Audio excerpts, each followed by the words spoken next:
Joe Mays and J-Raff Show, bringing you the latest news and commentary on baseball. The 0-2 pitch, swing and a miss, struck him out!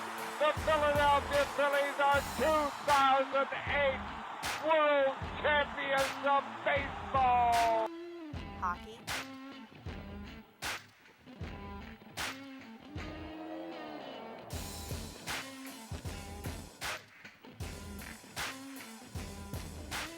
college football, The Big Ten championship lies on a measurement. Did he get it? No! He didn't get it! Penn State home! They brought back the fun, they brought back the excitement, and now they've brought back a Big Ten championship. The Penn State Nittany Lions are Big Ten champions.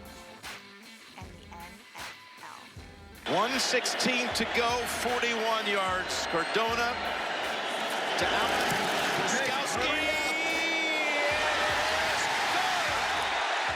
Six titles, 9 appearances. How about the drive to go close it out? You see Tom Brady. Enjoy him, folks. You're never, ever going to see it again. Not in our lifetime. Nope. So here's Zerline, part 1, 48 yards. And we'll end it. No good. The rain continues. Yes, it does. They've got to snap it one more time. The ball will end up in the hands of Tom Brady on the kneel down. And there it is. The dynasty continues. Now, here are your hosts, Joe Mays and Justin Raffoff.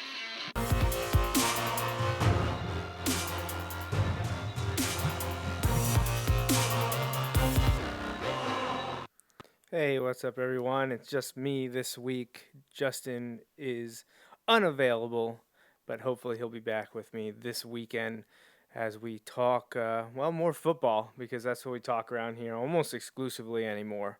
But that's okay, because football is the best. So, on episode 292 here this evening, going to be probably pretty short. It's just me, just have the two games to talk about, and we're going to start with Chiefs-Titans and then get to the Packers-49ers game. But obviously, I'm sure you're all aware that Super Bowl 54 is set up. Matchup Chiefs-49ers, which I'm very happy about.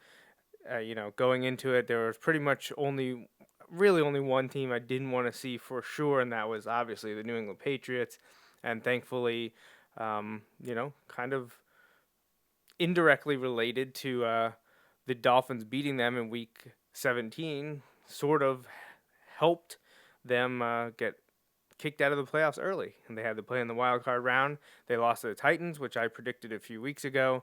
And here we are. I was pretty much in a no-lose situation other than my Dolphins ever making it to the playoffs, which has only happened, 2 or 3 times in the last 20 years.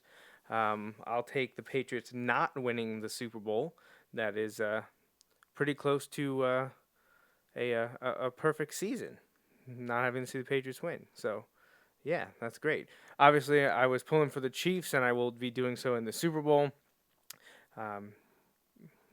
Like Andy Reid, liked him when he was in Philadelphia, have continued to like him as he's been with the Chiefs for a few years now, and I've been rooting for him for a while. And then, obviously, when a friend of the show, Chad Henne, signed with them prior to the 2018 season, we were, our hopes and our cheers for them got louder, and it's just great after 3 straight tries. A team that Chad Henne is on has made it to the Super Bowl. So, yeah, very excited about that. And we're looking forward to rooting for the Chiefs against the 49ers. Nothing against the 49ers. I don't dislike them or anything. I was always a big fan of John Lynch, so I'm glad that he's got that football operation going in the right direction after a tough year last year when they went 4-12 in the second overall pick. Here they are. What a huge turnaround for them. Again, I don't have anything against Garoppolo or their stable of running backs and that great defense. They're fun to watch. Had a few of them on my fantasy team. There's a couple Penn Staters, or actually maybe 3 Penn Staters on the 49ers. So, if they win, that's fine. I'm just going to be rooting for the Chiefs, mostly because I want Chad Henne to get a ring, and I think Andy Reid deserves one as well. But it'll be kind of a fun, relaxing Super Bowl. No one that I really dislike, so That's great. But how did we get there? How did we end up with Chiefs 49ers? AFC Championship game was the first game on Sunday afternoon in Kansas City. Everyone knows the storylines now. It's been 50 years since the Kansas City Chiefs last played in the Super Bowl, which was Super Bowl IV. The Chiefs were also participants in the first ever Super Bowl, which wasn't even called the Super Bowl at the time. It was the AFL NFL Championship game, and a lot of people thought maybe there was some collusion or conspiracy that all the professional sports leagues are rigged somehow, and we're going to see Chiefs Packers because this in the 100th year of pro football of the NFL. Why not have a matchup that is symmetrical to the first ever Super Bowl, Chiefs Packers? Thankfully that didn't happen because those conspiracy theorists are nut jobs, and we have Chiefs against the 49ers. The Chiefs-Titans game was the better game of the two for the most part. Each of the games kind of almost flip-flopped where Titans raced out early, Chiefs fought back, and ended up winning relatively easy. I mean, I know, 35-24. It's not a big win, but the Chiefs controlled most of that game after the first quarter. Whereas the 49ers-Packers game, 49ers controlled the majority of that game until late. They still won big, and it still was pretty convincing and pretty easy. But they started strong, kind of ended a little weak, whereas it was kind of the other way for the Chiefs. Of course, the 49ers never were behind, whereas you can't say that for the Chiefs, not only this week, but the last 2 weeks. So Kansas City's definitely going to need to start a little bit quicker if they want to win Super Bowl 54. And besides it being 50 years since the Chiefs were last in it, it's the first time, obviously, then that the Chiefs have won or earned the Lamar Hunt Trophy, which is obviously named after their late owner, who was a key cog in not only the Kansas City Chiefs, but in the success of the AFL. So Titans Chiefs, how'd it go down? I think I can pull up some highlights here, and we can take a look at them together. And yeah, here we go. So like I said, it was all Titans early, and they rode Derrick Henry, and then good play action passes from Ryan Tannehill. Things were looking a little bleak. I thought, wow, this Tennessee team can do no wrong at this point. They were bottling up the Chiefs' offense. Eventually would go up 10-0. But it wouldn't stay that way. The Chiefs woke up. They were able to get some things done. They responded and answered, and just like last week, by the time halftime rolled around, Kansas City was winning. And it would go that way the rest of the game. I mean, really, once Kansas City took the lead, I don't know that it ever felt much in doubt. And really, after the way the week before went against the Texans, when Tennessee went up 10-0, you knew how fast Kansas City could score. And here you can see Mahomes driving the team down the field, and Tyreek Hill doing what he does best, sprinting away from everyone to get Kansas City on the board to cut the Titans lead to 10-7 just before the end of the first quarter. But I know the Chief offense gets a lot of credit, and they should, with the way they're able to put up points and how quickly they're able to score. But the Chiefs defense, especially in the second half when they had to hold on to the lead, did a great job. I mean, obviously, I don't agree with Frank Clark's assessment that the Chiefs have the best defense, but they're going to get to prove it one more time on the biggest stage of the year. But the Chiefs have a good enough defense to win. Obviously, their offense is incredible. Unfortunately for Chiefs fans, I think history dictates, or the trend at least shows, that the cliche is defense wins championships, but we've seen it happen a lot over the last few years. No bigger to me than 6 years ago now, when the Broncos met up with the Seahawks, which was number one offense versus number one defense, and the Seahawks absolutely obliterated them.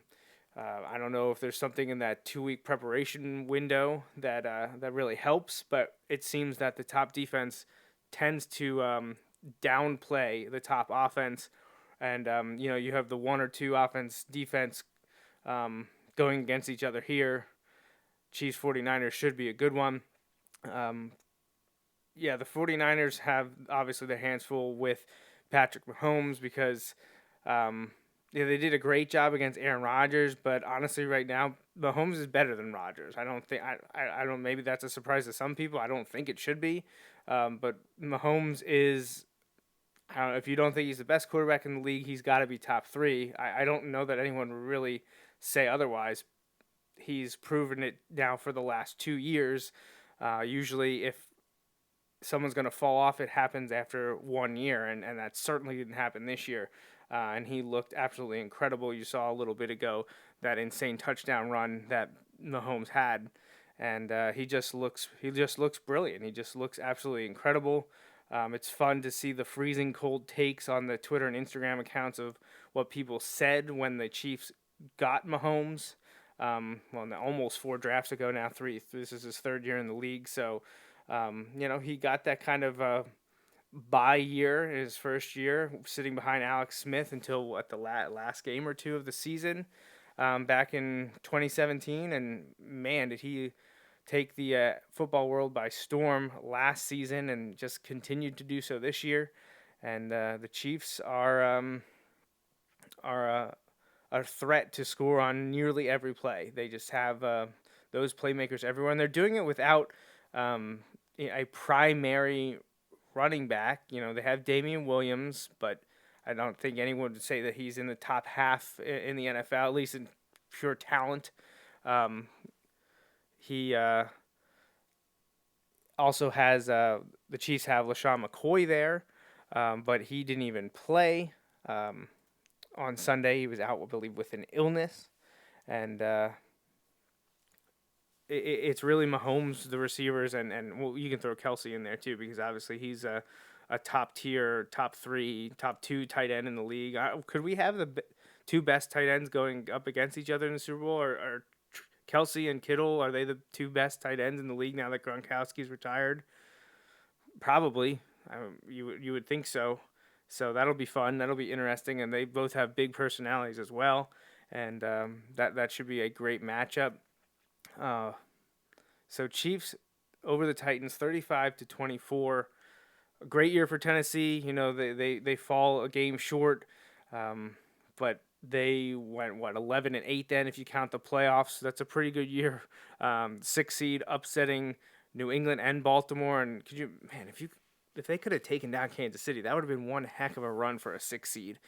They just couldn't do it, and the Chiefs' offense got it done, but the defense holding Derrick Henry to a low output of yardage, and most of it coming early in the first half, the first quarter even. It should be a fun Super Bowl, and I'm glad the Chiefs made it. So the second game was Green Bay at San Francisco. Let me see if I can pull up the highlights from that one.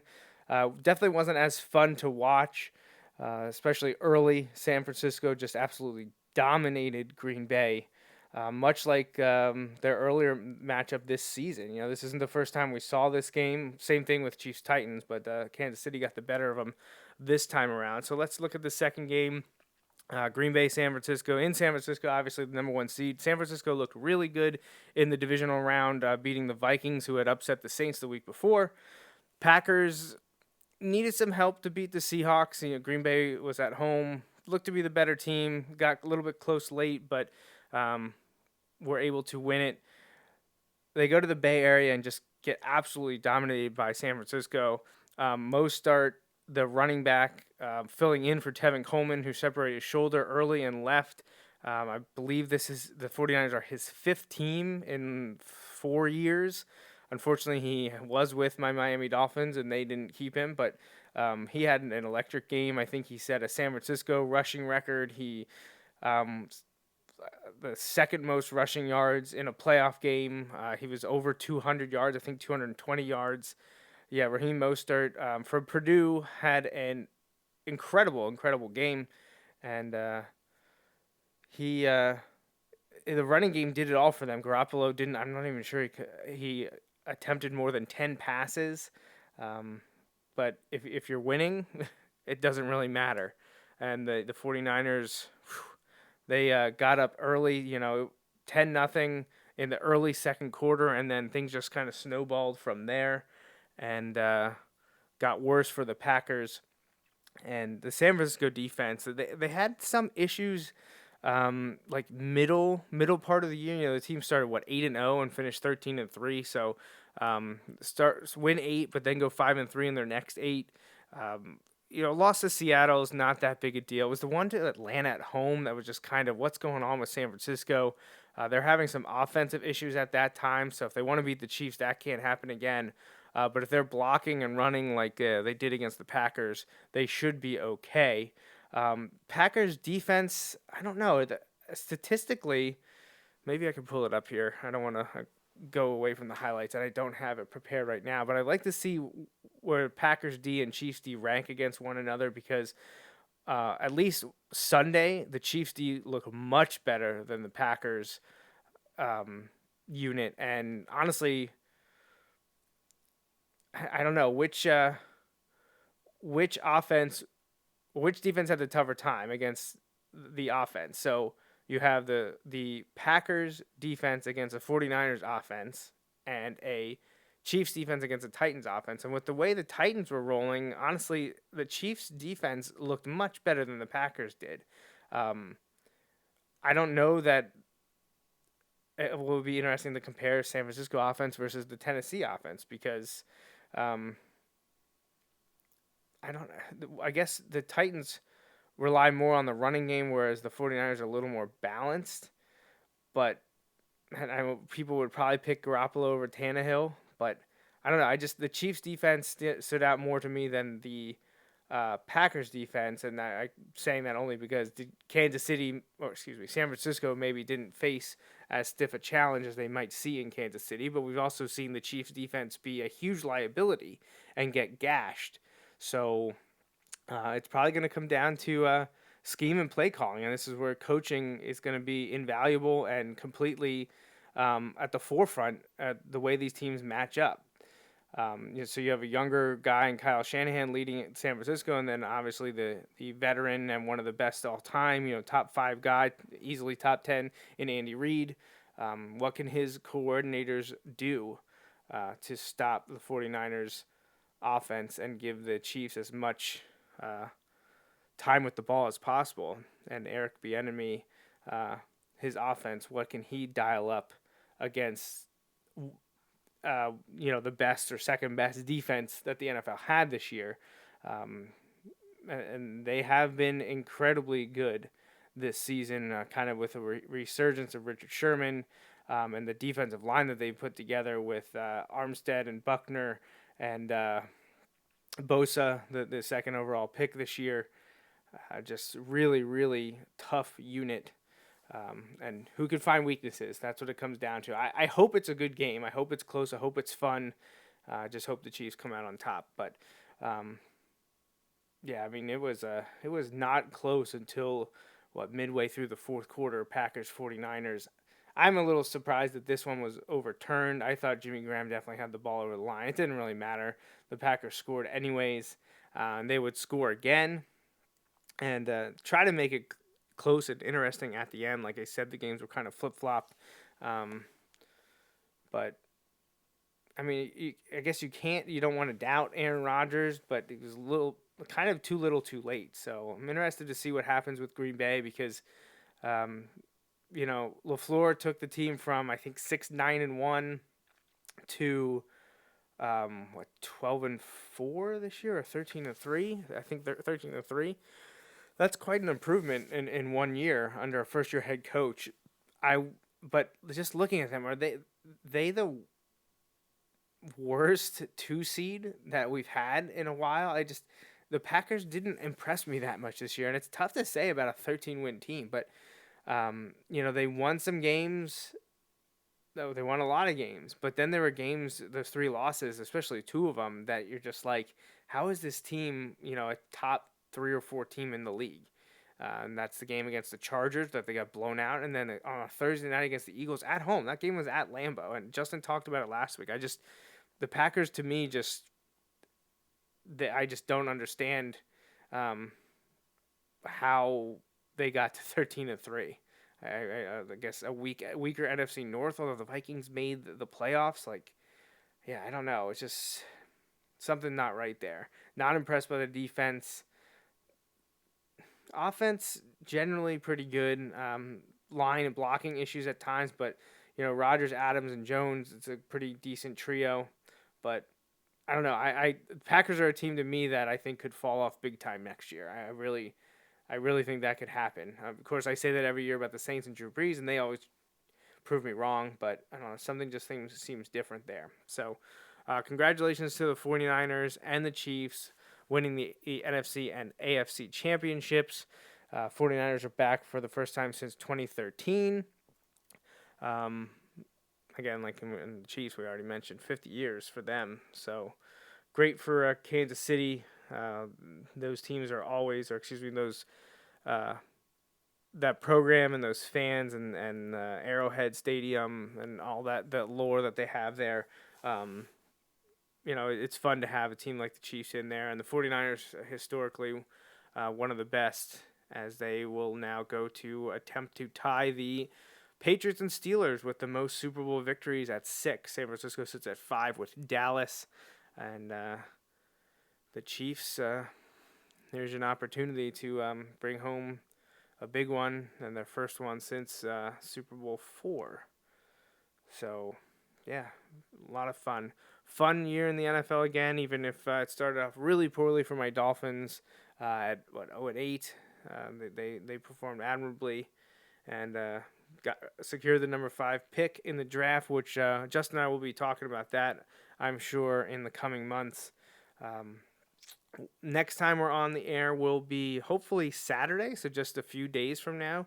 We're going to have a show on Saturday this week as I'm unavailable on Sunday. And we're going to do a Super Bowl-focused episode, but not this year's Super Bowl. We're going to get back to one of our best of series, which we haven't done in a long time. We're going to discuss, and we may have touched on this in the past. We're going to focus on it here. What are our favorite or the best Super Bowls that we've seen? So that goes back into maybe the late 80s, probably early 90s. And we're going to talk about our 5 favorite Super Bowls that we've witnessed. I'm sure I'll know what number 1 is for Justin because, well, why wouldn't it be? But the rest could be fun to talk about. And then we are going to have a show the Saturday of Super Bowl weekend, the day before the Super Bowl. That'll be episode 294, and we will do our full Super Bowl preview, Chiefs versus 49ers for Super Bowl 54. So that pretty much is it for me this evening. Just wanted to do a quick short episode here to get something on the feed. And appreciate you all joining me, listening on the podcast. For those of you that are listening or have ever listened to our feed on the podcast, especially on Apple Podcasts or Google Play, if you could be so helpful as to leave a 5-star review for us, it would really help get our name out there and get more listeners, because that's what we want, to have some interactivity. We have a very small active group on Facebook and email and text and whatnot, but it's mostly family and friends, and we'd love to get some sports fans out there. Would love to talk to more, and rating and commenting, liking, sharing, and then definitely leaving reviews on Apple Podcasts, Google Play. Check us out on SoundCloud. You can find us in a variety of areas. We appreciate the feedback we do get. If there's ever an episode that there's something you want us to focus on, just let us know. We're always looking for stuff, especially in the spring after the Super Bowl wraps up. We have some free time from basically February through April into May. We're looking for a few shows, topics, mostly sports related, but we do do some tangents from time to time. So if you have anything that you'd be interested in hearing us talk about, do let us know. Last thing, shout outs before I go. The biggest one tomorrow is Natalie, my oldest daughter's birthday. So happy birthday to Natalie. It was 7 years ago. Things got pretty crazy in the lives of, well, me and my wife as she debuted at 3 a.m. So happy birthday to Natalie. We love you very much. So I think that's about it. That does remind me, she keeps asking, we got to have a Nat Chats with Dad and debut Hanging with Haley. So all that hopefully is coming up to the feed. And the feed on Apple Podcasts and Google Play is JMNJR Radio. We do not have an individual feed for the Joe Mays and J-Raff show. Everything that I do production-wise goes on that feed. So look for JMNJR Radio, and you'll get Joe Mays and J-Raff show, the shows with the girls, Bulldog Hour, Tangents with Friends, all that good stuff is all in one place. So that's definitely at this time. So thanks for joining me for a short episode 292 of the Joe Mays and J-Raff show. Until next time, which again, this Saturday with J-Raff, I'm Joe Mays. Thanks for listening. Thanks for listening to the Joe Mays and J-Raff show. Tune in every Sunday for the latest sports discussions from Joe and Justin. Each episode is available live On Facebook Live. and can be downloaded or streamed on iTunes and SoundCloud. You can interact with Joe and Justin on Facebook and Twitter, and stay up to date with the guys at joemaysandjraff.com. The Joe Mays and J-Raff show is part of the JMNJR Radio Network.